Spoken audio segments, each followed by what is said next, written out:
Bed, একটা table এবং এই রুমটার ভাড়া হচ্ছে মাত্র 400 টাকা। ইতিহাস ঐতিহ্যের ধারক এই রুমগুলোতে একটা সময় কবি, সাহিত্যিক থেকে শুরু করে বাংলা ভাষাভাষী যারা খুব গুরুত্বপূর্ণ ব্যক্তি ছিলেন তাদেরই আড্ডায় মুখরিত ছিল। যেই পরিবেশটি এখন দেখছেন এই পরিবেশটি আগের মতো নেই। আগে আরো জৌলুসপূর্ণ ছিল, এখন অনেকটা জৌলুস হারিয়েছে। সেই রুমটি, এই রুমটি দেখাচ্ছি, মাত্র 400 টাকা ভাড়া।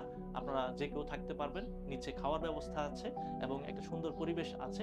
বিউটি বোর্ডিং নিয়ে এই প্রতিবেদনটি দেখুন আপনারা। আসসালামু আলাইকুম। পুরান ঢাকার একেবারে ঐতিহ্যবাহী একটি বোর্ডিং, বিউটি বোর্ডিং। পিছনের যে ভবনটি দেখতে পাচ্ছেন এইখান দিয়ে হচ্ছে বিউটি বোর্ডিং এর রাস্তা। শুধুমাত্র নিজের মেয়েকে ভালোবেসে একজন পিতা তার মেয়েকে ভালোবেসে একটা বোর্ডিং এর নাম দিলেন বিউটি বোর্ডিং, এবং সেই বোর্ডিংটি ইতিহাস হয়ে গেল।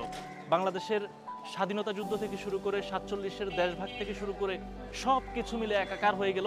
সেই বিউটি বোর্ডিংয়ে কি আছে, সেখানে মানুষ কেনই বা আসে, বা আমার যেটা মনে হয় সেখানে মানুষ হয়তো কিছুটা ভোজন রসিক মানুষরা এখানে আড্ডা দেয়। যারা থাকতে আসেন তারাও আসেন। আমরা একটু ভিতরটা একটু দেখি, আসেন।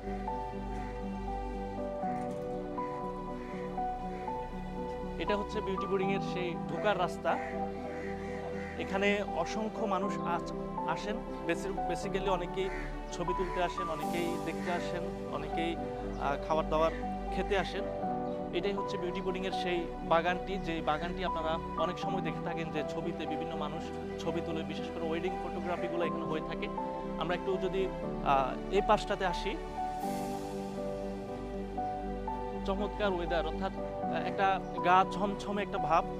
মনে হচ্ছে যে আপনি প্রায় 50 থেকে 60-70 বছর পিছিয়ে গেছেন। আমরা একটু এই দিক থেকে আসি, যে সেই পুরনো বাড়িগুলো, সেই পুরনো বিল্ডিংগুলো, যে বিল্ডিংগুলো এখনো টিকে আছে। এই যে দেখেন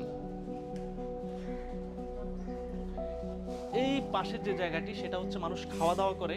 আমরা একটু ভিতরটা দেখাই, আসি।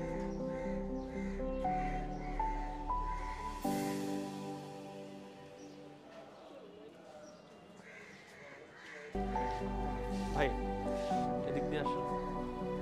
এখানে হচ্ছে মানুষ খাওয়া দাওয়া করে। একটু ভিতর দিয়ে যাওয়ার দরকার নাই, আসুন।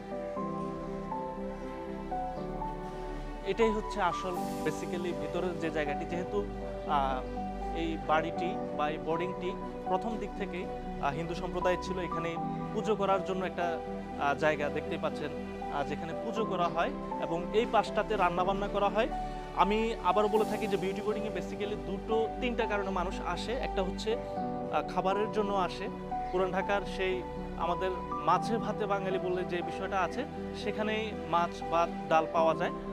দ্বিতীয় কারণ, এখানে খুব সস্তায় থাকা যায়। বেসিক্যালি যারা বাহিরের থেকে আসেন, ঢাকা শহরে খুব সস্তায় থাকতে চান, তারা বিউটি বোর্ডিংয়ে আসে। তৃতীয় কারণ, অনেকেই শখ করে আসে, দেখার জন্য আসে এবং ছবি তুলতে আসে। তো এই ঘরটাতে বেসিক্যালি রান্নাবান্না হচ্ছে।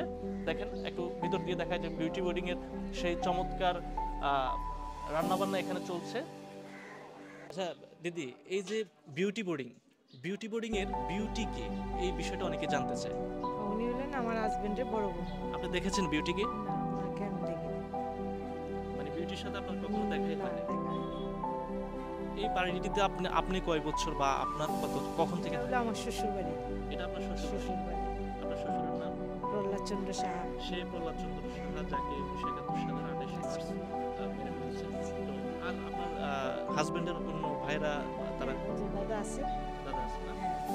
আমার এমনিতে এই যে মেয়ের প্রতি যে বাবার যে ভালোবাসা, মেয়ের নামে বিউটি বোর্ডিং অনেকেই বইয়ের নামে রাখে, এটা কি আপনার কাছে কখনো অবাক করে নাই?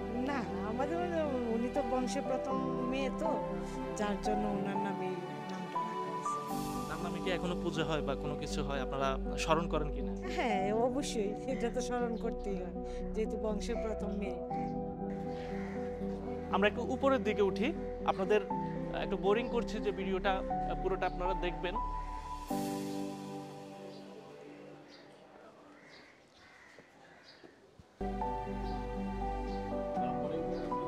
হ্যাঁ হ্যাঁ হ্যাঁ, দেখেন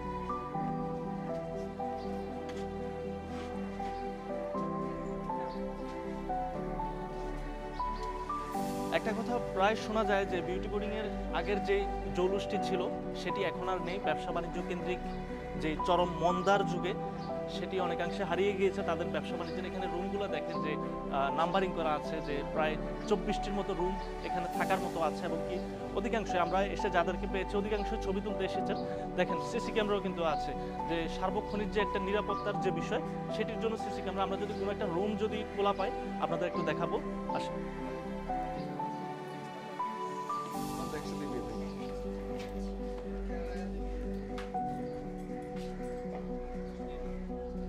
কোনো রুমই খোলা নেই।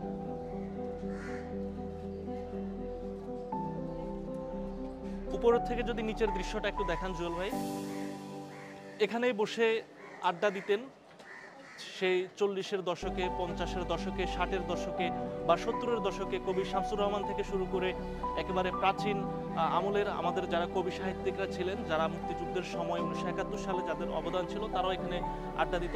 ওকে ওকে ভাই, আমরা চলে যাচ্ছি। হ্যাঁ, আমরা একটু সামনে আসি।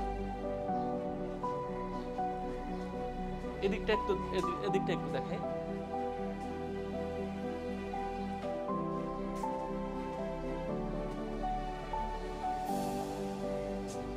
এদিকে ছোটখাটো একটা বাগান আছে।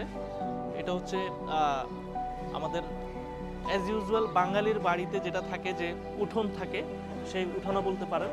আর এদিকটাতে ওয়াশরুমের ব্যবস্থা আছে, অর্থাৎ যারা এখানে বোর্ডিংয়ে থাকেন তারা এই ওয়াশরুমগুলো ব্যবহার করে থাকেন। বেসিক্যালি আলোটা কেমন এখানে, বেসিক্যালি এখানকার যে পরিবেশটা বা এখানকার যেই নিয়ম শৃঙ্খলাটা বা এখানকার যেই অবয়বটা দেখার অনেক দিনের ইচ্ছে ছিল। তো সেই অনুযায়ী পল্টন থেকে ডিরেক্টলি জগন্নাথ বিশ্ববিদ্যালয়ের বাস করে, অর্থাৎ ভিক্টোরিয়া পার্কে এখানে নামিয়ে দিবে আপনাকে। ঢাকা শহরে যেখান থেকে আসেন না কেন, অধিকাংশ মানুষ যারা আছেন বা অনেকেই পল্টন থেকে বা গুলিস্তান থেকে আসেন, তারা সেখান থেকে বাস পাবেন, এবং এখানে নিচে আপনি 20 টাকা দিয়ে টোকেন কেটে আপনাকে উপরে উঠে আসতে হবে। যেহেতু এখানে অনেক মানুষের ভিড়, সেহেতু এটা যদি ওপেন স্পেস করে দেয় বা সবার জন্য উন্মুক্ত করে দেয়, একটা সমস্যা আছে, সেজন্য তারা 20 টাকা টোকেন ফি রেখেছে। আমরাও টোকেন ফি দিয়ে এখানে দেখতে এসেছি। তো আশা করছি আপনাদের ভালো লাগবে, এবং পরবর্তী ভিডিওতে আরও বেশি কিছু দেখাবো সেই প্রত্যাশা। আসসালামু আলাইকুম।